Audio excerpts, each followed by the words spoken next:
paradrama tales. He stood up, glass in one hand, ring in the other. Our song was playing. Everyone turned, and all I could whisper was not. Right. Now. He thought I was saying no, but I was saying this moment doesn't belong to us. And maybe that was the real problem. I should have seen it coming. Maybe it was the song, ours, the one we scream in the car when we're 2 hours into a road trip and nothing matters but the wind and the volume. I heard the intro, that soft, familiar start, and turned toward him, already grinning.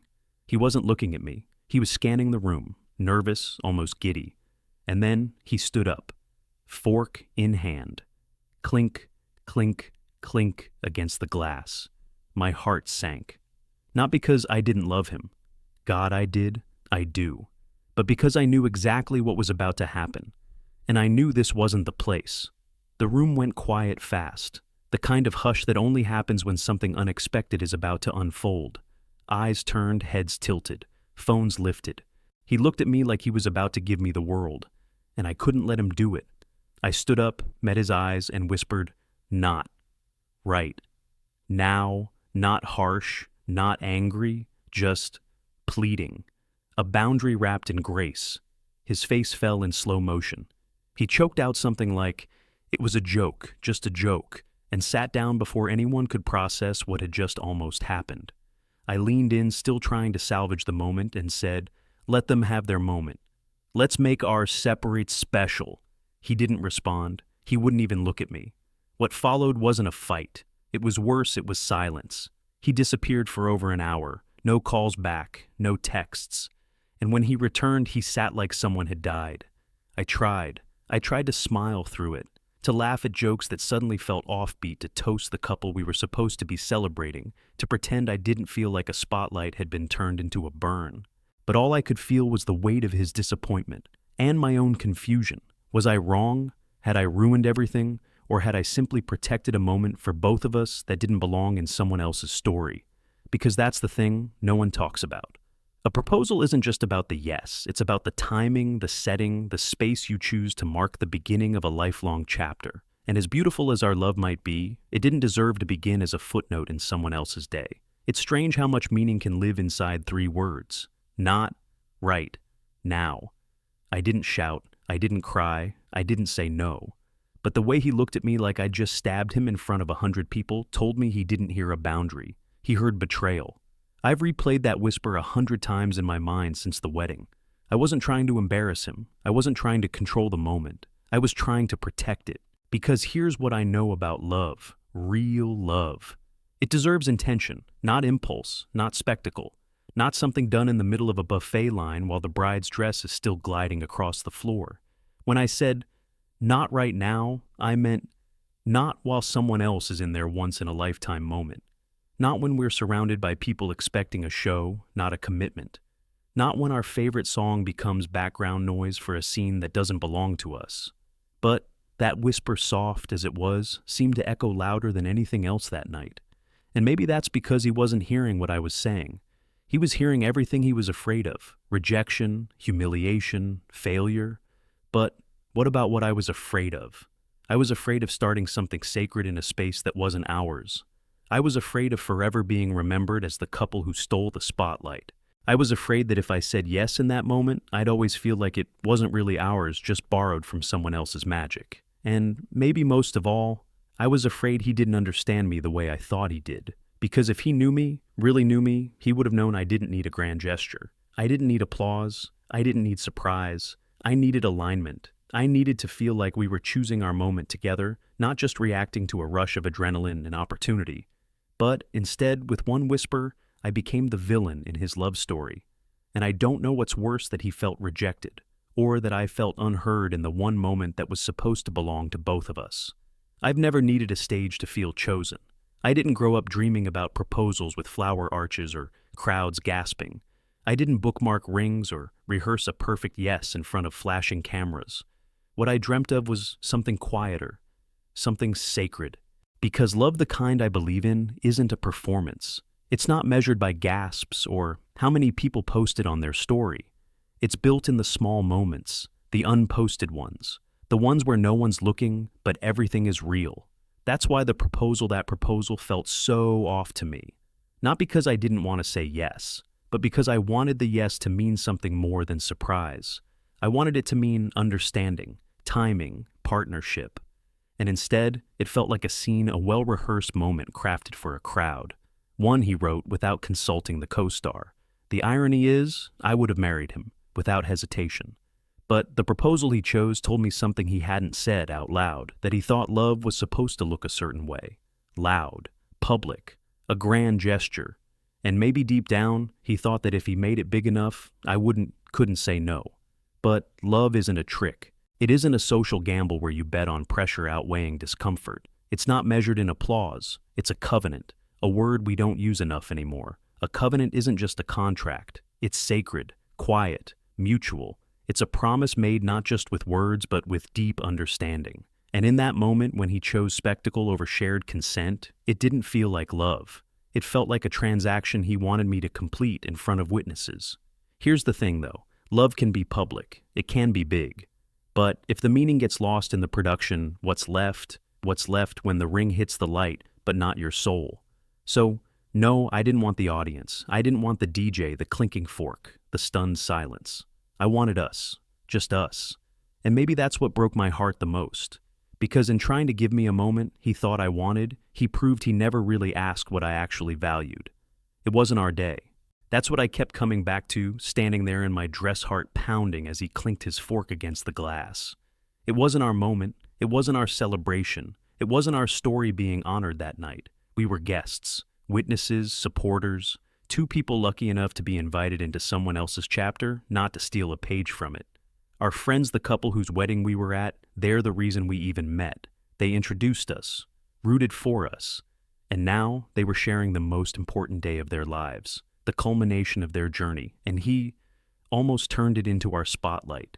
I know he didn't mean it cruelly. I know in his heart it was meant to be romantic, poetic even. Proposing at the wedding of the couple who brought us together. But love without context can feel a lot like self-centeredness. And what he saw as sentimental, I saw as selfish. Because the truth is, when you take someone else's milestone and insert your own, you're not just misreading the room, you're rewriting it. Weddings are sacred, not just because of the vows or the rings or the first dance, but because for one day the world stops spinning around everyone else and says, this is about you. To interrupt that, no matter how pure the intent is, to change the headline of someone else's story. And that's what I couldn't be part of. I couldn't nod and smile and say yes in a room that was supposed to be echoing someone else's love. I couldn't tether my forever to a moment that didn't fully belong to us. Even if everyone clapped, even if they said it was sweet. Because I know deep down, if someone had done that at our wedding, he would have felt it too. The shift, the tension, the unspoken, this wasn't supposed to happen now. But that's the thing about spectacle, it's blinding. It makes you forget whose name is on the invitation, whose vows we came to witness, whose parents were tearing up at the head table. He thought he was adding to the magic, but he didn't realize he was taking something, a sliver of someone else's once in a lifetime, and trying to tie our future to it. And in the process, he made me the one who had to stop it. Not because I didn't want to be his forever, but because I knew better than to borrow someone else's moment to make it our own. He heard rejection, but what I was trying to offer was protection. It's strange how quickly the heart can misinterpret silence. One moment I was holding in a quiet plea, not now, not here. Please don't make me the one who has to fix this afterward, and the next. I saw him sink into himself, like I'd shattered everything we built. It broke me. Not just because I could see the disappointment in his eyes, but because I knew he didn't understand what I was really trying to do. I wasn't rejecting him. I wasn't saying no to the life we talked about, to the future we half-mapped in late-night conversations, to the ring I knew was coming eventually. I was saying no to the timing, to the place, to the idea that our story had to start in someone else's chapter. But he didn't hear nuance. He heard failure, humiliation. He didn't see that I was shielding us, that I was protecting our proposal from being a rushed moment, from being forever remembered as that thing that happened at our friend's wedding. Because here's the truth I wanted him to propose. I wanted that future. I just didn't want it like that. Not surrounded by other people's centerpieces. Not while the DJ was still on someone else's playlist. not on a night we were meant to be celebrating a love that wasn't ours. I wanted the kind of proposal we'd talk about decades from now, and smile, not one we'd wince over, wondering why we chose to start forever in the middle of someone else's. And I wanted to protect him too. Protect him from being seen as the guy who made someone else's wedding about himself.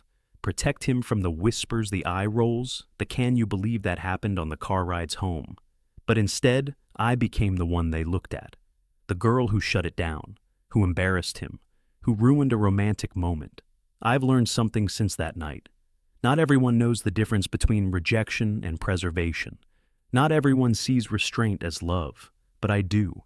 Because loving someone isn't just about saying yes when it's easy. It's about holding the line when you know the moment isn't right, even if it hurts in the short term. Even if they misread it.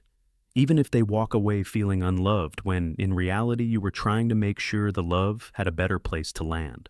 I didn't see the ring until days later. Not in his hand, not on one knee. Just on the dresser in its little velvet box, half open like it had lost the will to stay closed. And for a moment, I felt a sharp pang of guilt. The kind that wraps itself around your ribs and whispers, "You ruined this." But then I remembered the way he disappeared. The way he walked out of the reception, out of the laughter, the clinking glasses, the music, without a word. The way I chased him, calling his name, texting him, not because I was scared, but because I wanted to explain. And the way he left me on, read for nearly 2 hours while our friends danced, while people asked where he'd gone, while I smiled through questions I didn't know how to answer. When he came back, he didn't speak, didn't touch my hand, didn't even glance in my direction. He sat down with the posture of someone grieving, but the only funeral happening that night was the one he threw for his ego. And I get it. He was hurt. He had pictured applause. He had imagined my gasp, the cameras flashing, our friends cheering. He had imagined me crying for the right reasons, not the wrong ones. And when I whispered, "Not right now," that fantasy cracked, and his pride, it shattered. But here's the thing about ego. It's louder than love when it's wounded, and it doesn't make space for nuance. It just wants to blame. So, he blamed me, said I humiliated him, that I made him look like a fool, that if I really loved him, I would have said yes no matter what. That's the part that stung the most, not the silence, not the ring I didn't get to wear, but the accusation that my love had an asterisk because I didn't perform it on cue, because love shouldn't come with conditions like, only if you say yes in public, only if you don't ruin the moment I designed, only if you protect my image more than our future. I wanted to tell him, your hurt is valid, but so is my boundary. I wasn't trying to take anything from you. I was trying to make sure we didn't take something from someone else, and I was hoping, really hoping you'd see that. But all I got was silence, and that little box half open staring at me like a wound. There's something I've learned, not just from this, but from being a woman in love. Sometimes when you say, "Not yet," they only hear, "No." And when you whisper, "Let's wait," they hear, "I don't want this." It's not always about the words, it's about the weight behind them. And for some men, any pause feels like a personal failure. Maybe it's because they were taught that love is a mission, a plan, a performance, a finish line. They're told if you do it right, if you find the perfect moment, pick the perfect ring, make the grand gesture, then the answer is supposed to be yes. Unconditional, immediate, beautiful. And when it isn't, they don't know what to do with that silence, with that breath, with that gentle, "not here, not now." They don't know how to hold the nuance without letting it break them. I think that's what happened with him. He thought he'd crafted the moment, that everything had lined up, the music, the ring, the crowd. He imagined me glowing with surprise, crying into his shoulder, nodding yes while our friends cheered. And instead, I whispered the one thing his ego couldn't absorb. Not right now. Not, "I don't love you." Not, "I don't want to marry you." Just, "This moment isn't the one." But because his love was tied to presentation, to the reaction to the story, he felt stripped bare, uncelebrated, unchosen. What he didn't realize was that, in that whisper, I was protecting the love, not rejecting it. Because real love isn't about the pageantry. It's not about how well you timed it. It's about how well you know the person you're asking to spend their life with. And I thought he knew me. I thought he knew I valued quiet over spectacle and tension, over improvisation, depth, over drama. I thought he loved me enough to see me, not just picture me in the scene he'd written, but But instead of hearing my heart, he heard only his hurt. And I can't blame him fully because I know this isn't just about us. It's about the way so many men are conditioned to measure love by outcome, by control, by whether or not she says yes when and how you expect her to. But here's what I need men, not just my boyfriend but men, to know: a delayed yes is not a diluted one. A boundary is not betrayal. And a woman's pause does not mean she's leaving, it means she's thinking. It means she's feeling. It means she cares too much to fake the moment. So the next time a woman says, "Not yet," don't hear no. Hear, "Let's do this the right way, together." It took me days to understand what I'd been carrying, not just the guilt, not just the sadness, but the weight of a moment that had been mistaken for a prize. Because somewhere along the way, we've been sold this idea that proposals are a performance, that if you do it right with music timing drama, then you deserve a yes. As if love is a math problem and effort equals entitlement. But love isn't math. It's not about precision or stage direction. It's about timing, yes, but also mutual truth. And here's the truth I came to realize. He didn't propose to begin something with me. He proposed to win something in front of everyone else, to win the moment, to win the reaction, to win the story he had built in his mind, where I said yes and the room erupted and we became the highlight of someone else's wedding. But you don't propose to win. You propose to begin. And beginning doesn't require a spotlight. It requires a shared breath, a shared value, a pause, a look, a knowing, yes, we're ready. Beginning means you don't need an audience to validate your love. You don't need cameras. You don't need applause. You just need two people who see each other clearly and choose each other completely. That's what I was waiting for. Not the perfect ring or the perfect pose, but the perfect stillness, the moment where it's just us and everything feels grounded. Because life after the proposal, it's not glamorous. It's not all confetti and champagne. It's laundry and finances and showing up when you're tired. It's grace in the middle of frustration and holding hands in the silence. You don't begin that with a game of spectacle. You begin that with respect. And if I've learned anything, it's this: if someone makes a proposal about being seen more than about seeing you, that's not the beginning of a partnership. It's the beginning of imbalance. So, no, I didn't say yes in that moment. Not because I didn't love him, but because I did, and I wanted our beginning to be honest, not hurried. I wanted it to be about us, not about winning the room. And I still believe even now that when love is real, it doesn't demand a performance. It offers a promise. I don't know if we'll make it. I wish I could wrap this story in a ribbon and say we talked, we cried, we grew, and now we're stronger than ever. But sometimes love isn't a straight line. Sometimes it's a moment you both experience completely differently. And the distance that follows says more than the words ever could. What I do know is this: that whisper not, right now, wasn't the death of a relationship. It was the birth of a boundary. One I didn't know I'd have to set. One I hoped I wouldn't need, but one that mattered. Because I want a proposal? Yes. I want the ring, the promise, the forever. But I also want to feel heard. I want to feel like my yes is a full-body yes, not one plucked from a moment I never co-wrote. And if that makes me too careful, too slow, too thoughtful, then maybe that's exactly the kind of partner I am, and the kind I deserve. So, to anyone listening, if you've ever been told you ruined a moment just because you asked for it to be yours too, if you've ever been made to feel guilty for wanting love that's mutual instead of performative, I see you. Tell me, have you ever had to protect something that others mistook for rejection? Drop a comment. Let's talk about love timing and why not yet can still mean forever. And if you believe proposals should be about partnership, not performance, hit that subscribe button. Because sometimes the most loving thing you can do is say no to the moment so you can say yes to the meaning. And that's the kind of beginning I'm still holding out for.